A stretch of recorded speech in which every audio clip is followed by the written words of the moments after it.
আসসালামু আলাইকুম গাইস, আজকে হবে হাঁসের মাংস রান্না। পুরো এক বোল। এদিকে পেঁয়াজ আছে, এদিকে টমেটো, এদিকে আদা রসুন মশলা। ফাইন, বিসমিল্লাহির রহমানির রহিম। তেল গরম হয়ে গেছে, এখন আমরা পেঁয়াজ দিয়ে দিব। বিসমিল্লাহ।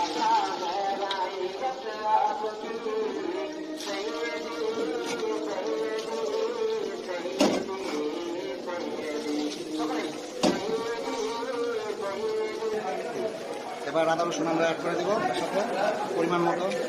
আদা রসুন অ্যাড করা হচ্ছে পরিমাণ মতো। হলুদের গুঁড়া মরিচের গুঁড়া দিয়ে দিব পরিমাণ মতো।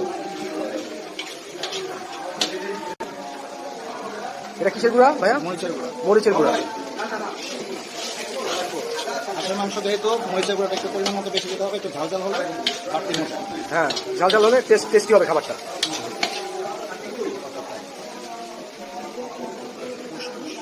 মশলাটা যখন হালকা কষানো হয়ে গেছে তখন আমি টমেটো অ্যাড করে দিব।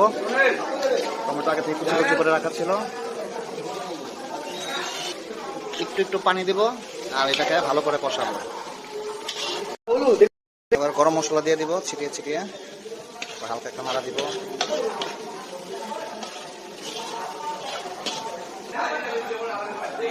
মাংস দেওয়া হচ্ছে, মুন্না ভাই দিচ্ছে মাংস।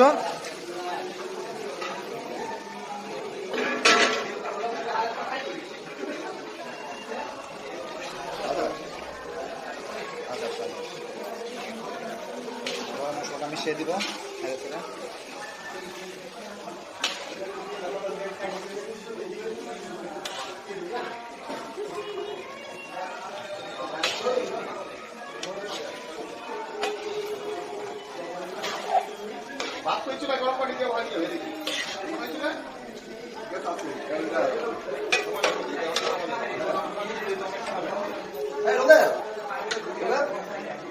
ধন্যবাদ মুন্না ভাই, আপনাকে অনেক ধন্যবাদ।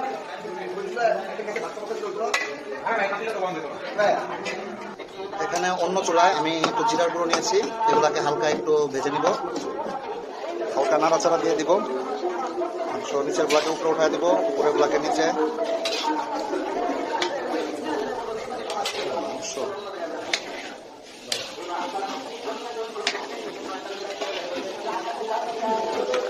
দুই মন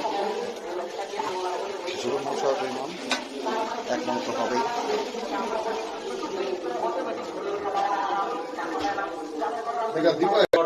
এবার কাঁচামরিচ দিয়ে দিব।